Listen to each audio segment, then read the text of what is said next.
beneath the sands of time lies an ancient evil. The pyramid walls conceal a dark secret.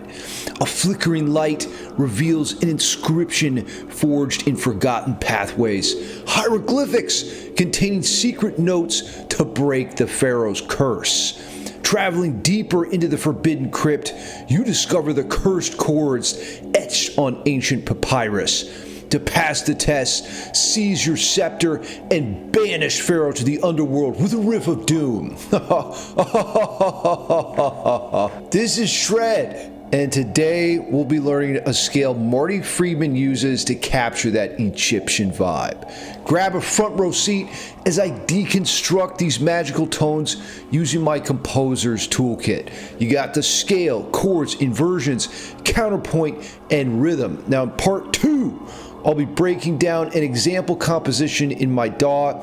We'll look at programming drums, double tracking guitars, and more. If you feel stuck or uninspired, unsure what's going to happen in 2025, maybe you've lost your motivation, you're just fed up with the stagnation, I know exactly how that feels, by the way. It's time for a change. All of my courses, tabs, you can get Discord access where we can chat and figure out your problem. I even have live classes that I teach. The good news is I have a free trial. You can test it out with no skin in the game. Can't wait to meet you and hear your music.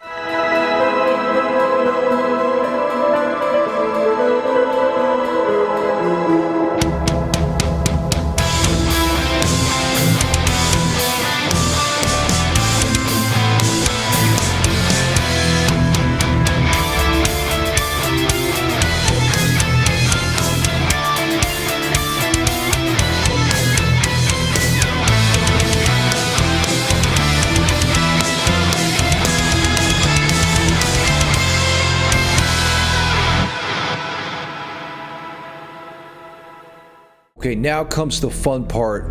We're heading into Planet Shred in the world of Guitar Pro. The sacred sands of time are all around us, and we're going to check out this scale that Marty Friedman uses to get that Egyptian vibe. He does this pretty frequently, actually, because Marty's known for his exotic scale taste.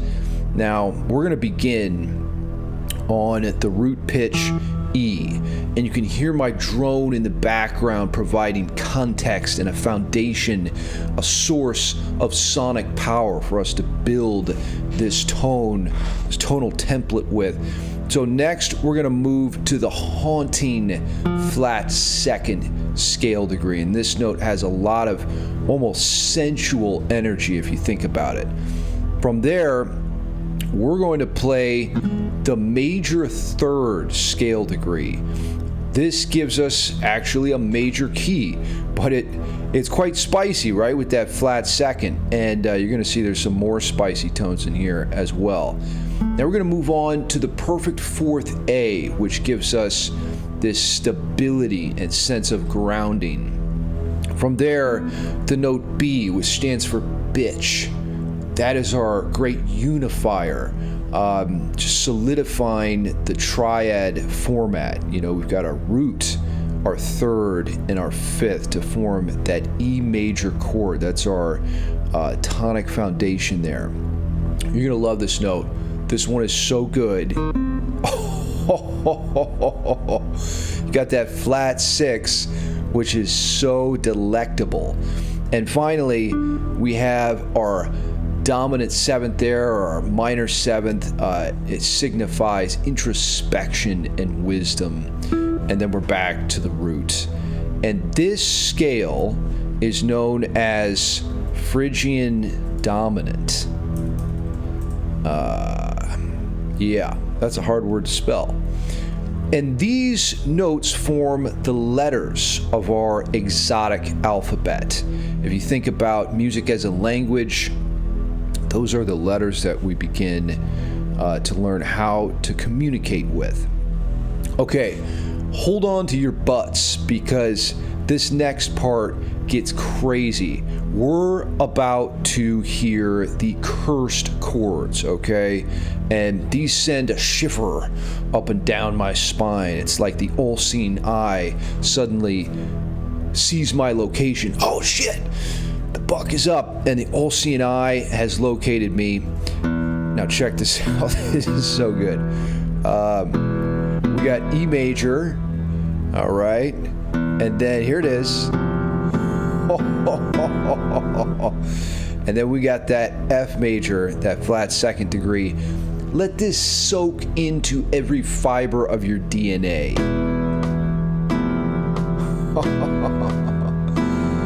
Yes. There's like a primal pull to this sound that's irresistible. There's something incredibly ancient and powerful within these chords. So all I'm doing is regular E major. Everybody probably knows that chord. And then if you move that shape up a half step on your guitar, but you keep the open strings, right? Then you get that voicing of F. So always have the pedal tone going on in the bottom. That's why I've got that resonating in the background, because that is how composers conceptualize of musical arrangements. You have to always be relating things back to the root. Okay, those are the words of our musical language that we're learning.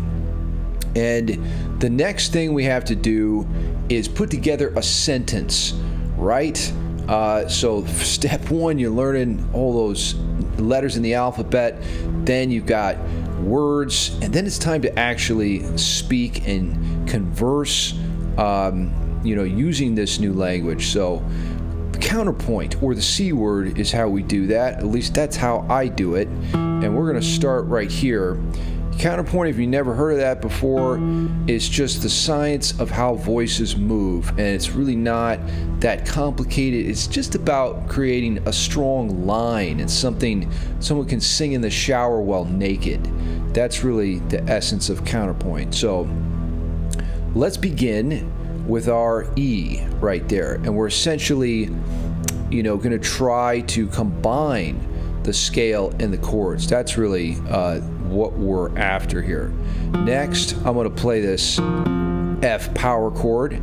F stands for fudge tastes good, and that's the truth, isn't it? Now, from there, where are we going to go from there? Let's maybe, okay, I know. Let's go to E power chord. And then this is one of my favorite moves. I love this. We're going to do this guy. I love that sound. Listen to that. Oof. I just listen to that over and over again. Now, what else do we want to do here? I'll tell you what. Let's create a little fun line here.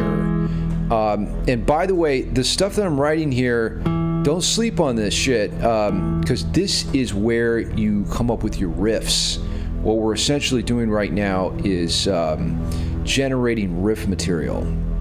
Okay, we're gonna walk that line up, and then check this out. I'm gonna hit you with some contrary motion right there. Holy shit! And then we're gonna wrap it up, basically. So let's hear what I just gave birth to, and see if it is any good. Okay, come on, Guitar Pro. You can do this.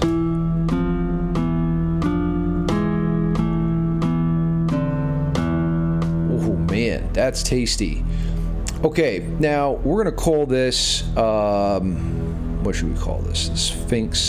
Sphincter counterpoint? No, just kidding. Just Sphinx counterpoint, all right? Bam. Now, you might still be saying to yourself, but Shred, how can I actually make a riff out of that? This just doesn't seem, applicable, to use a fancy word.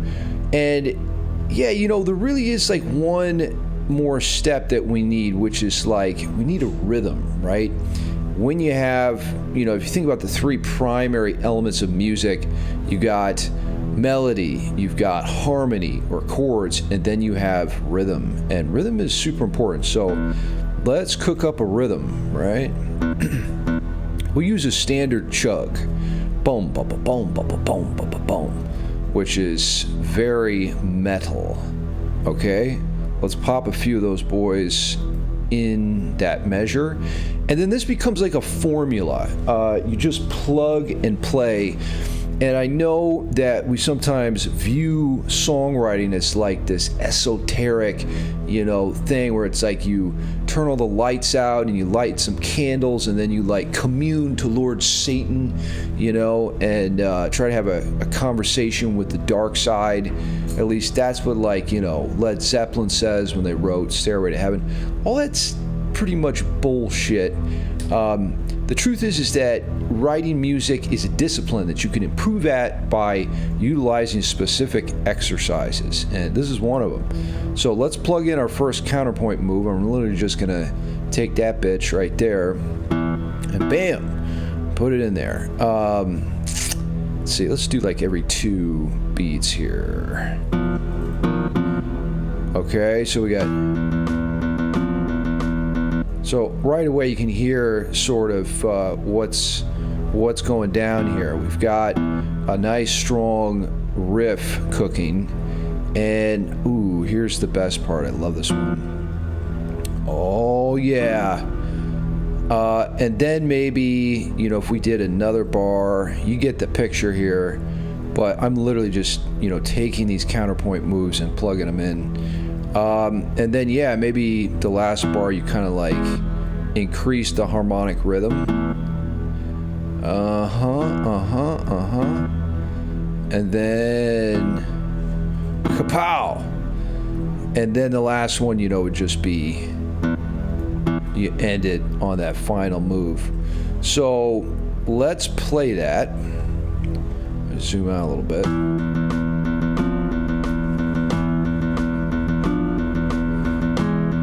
Hope you're proud of me, Marty Friedman. Okay, there you go, man. That gives us a 1, 2, 3.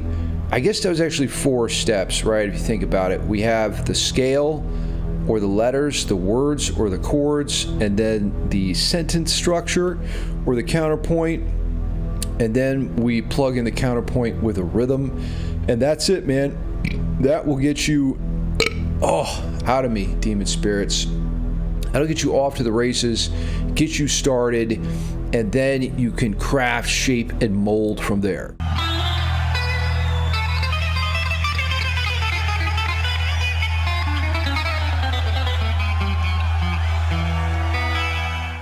Now, the time has come for us to engage in part 2 of this masterclass. We're going to jump into the DAW, and the DAW is the digital audio workstation.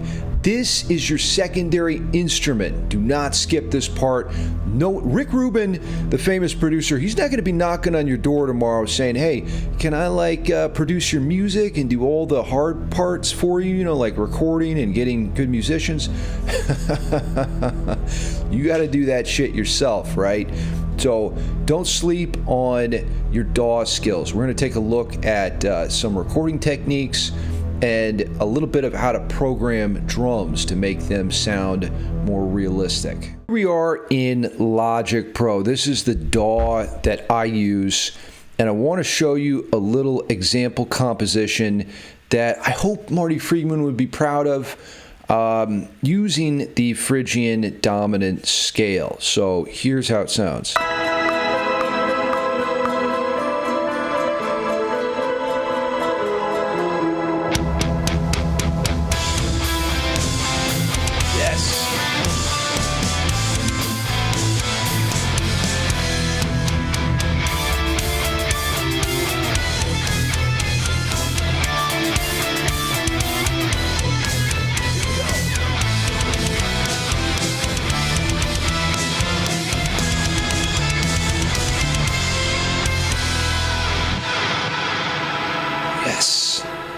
Okay, one thing I want to mention right off the bat is anytime you write music, come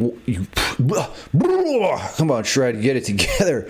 You should have it do this. In other words, it has a dynamic increase in tension throughout. So you might start soft and then grow louder, and by the end, you're pulling out all the stops. And that's just a storyline arc that works, not just in music, but in writing and in movies. So I started off very calm, and then things gradually increased in tension. I call this the Sandman build. Enter Sandman by Metallica is a flawless example of metal composition. That song has been listened to more than any other metal song. It has the most streams when you're talking about, number of plays. So what I want to do is cover real quickly the idea of double tracking, and I have a little melody here that will serve as a good test subject. What double tracking is when you record something twice, and it's not a copy and paste thing. It's two separate, unique performances of the same material. So here we have one melody, right? And then I have another melody there. But they're the same idea. Now, I did record them an octave apart, but together,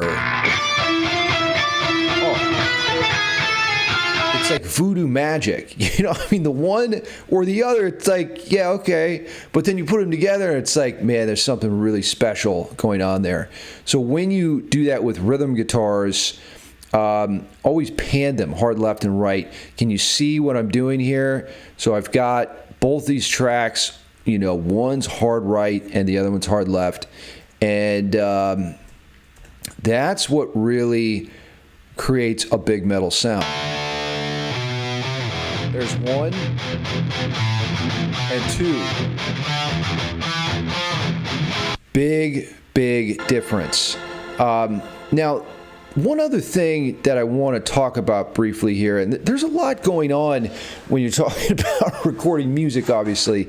Guitar is one thing, right? Learning all the technique and stuff. And it's the same drill when you're in your DAW. You have to learn about compression with things like this multipressor. You're also compressing instruments individually.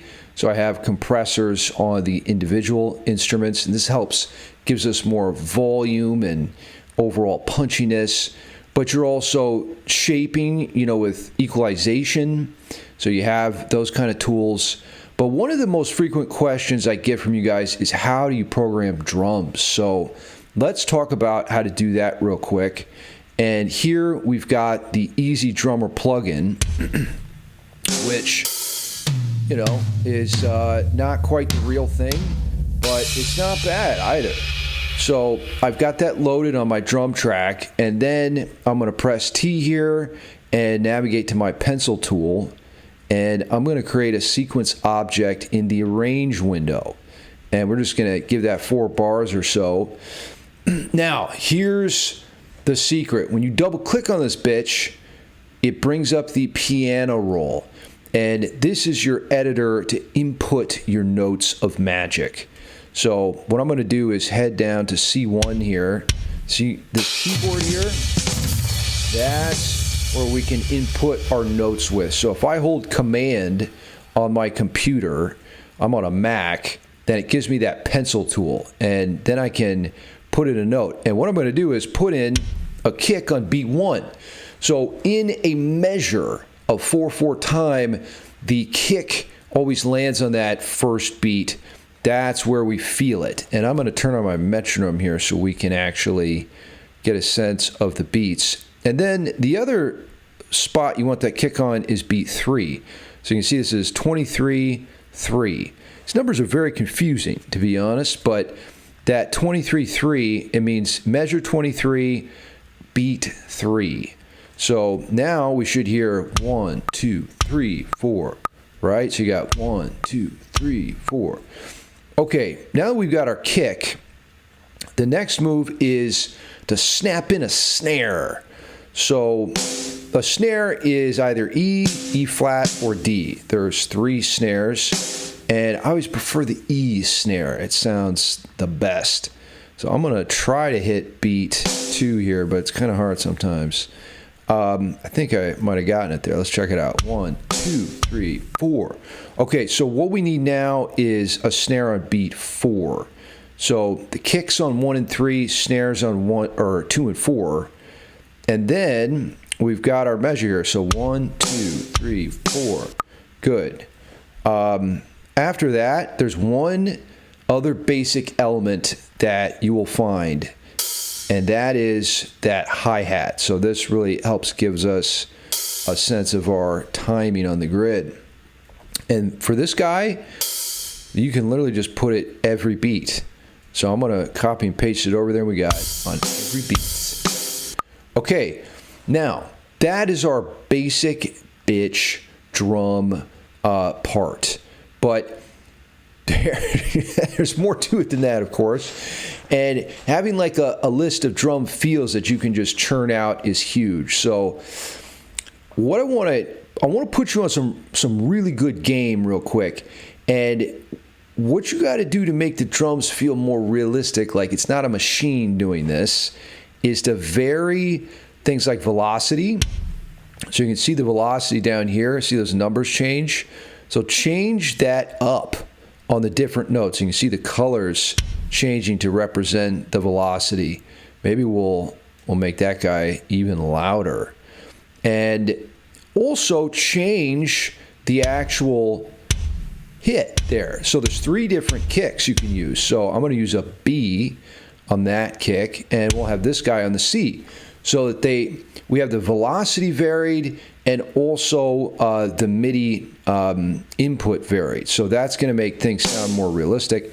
Do the same thing with the drums, add some heat to that, and you can also change the drum. So I'm going to heat that one up too. Now we have, this makes such a big difference, it's insane. Like, I'll be listening back to my music sometimes if I want to like torture myself, and I can hear it. I'm like, oh shit, I did a bad job on the drums here because, I didn't vary the velocity enough. And it's just a massive difference in the overall sound. So once you get that basic template down, you can copy and paste it to the next bar.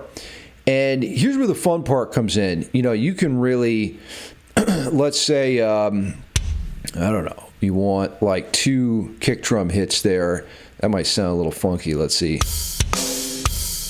Well, it's got its own kind of syncopated charm, I guess. But, I might do like more an 8th note. Right? So there's another feel right there. And you didn't have to do much work. Let's try another one. It really comes down to these small variations, right?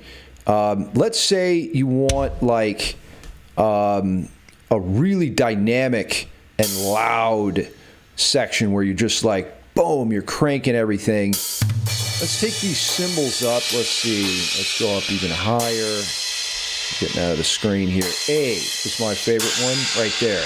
That's the loudest one. So put that on every beat. Oh, man. Right? Dude, that's the beat I use when I just want to go all out.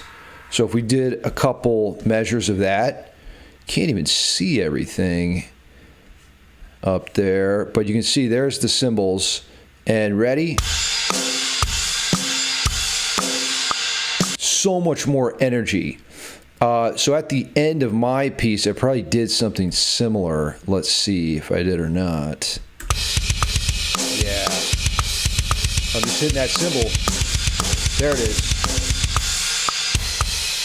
So, man, that's the drill when it comes to writing drums, is how many different feels can you do? And also things like, you put in double bass, and double bass would just be a matter of, let's see if I can zoom in a little bit more here. It would just be a matter of, let's see, is that going to be our 16 or 8? Whoops, let's turn off the cycle mode. Yeah, okay, so that'd be our 16. So then you just copy and paste those guys over, and you can have your double bass, right? Dude, this is It's actually a lot of fun once you kind of get the drill, but it does take some work. And these are like kind of a little bit off. But I'll tell you a secret, I actually use the score window here, where it's a little bit easier to see rhythmic values and what's going on. And we can even quantize this. Let's see if we can fix that. Yeah, so this is a little bit easier for me to look at, and I can see all the notes, but work whichever way is best for you. And you can submit your own music for feedback with my Discord page below. Everyone in this class right now, it's called Riff Lore Challenge. We're writing a song a week, and we post in the chat to stay motivated, inspired, and you'd be like, oh shit, you know, this guy's doing really good over here, and that's gonna motivate me to step up my game. Everybody's working on their production and their composition and their music theory, and what's happening is we are improving at a very rapid rate because of this feedback and accountability structure. It's a total game changer. So if you feel stuck and like things aren't gonna happen in 2025, this is the next level.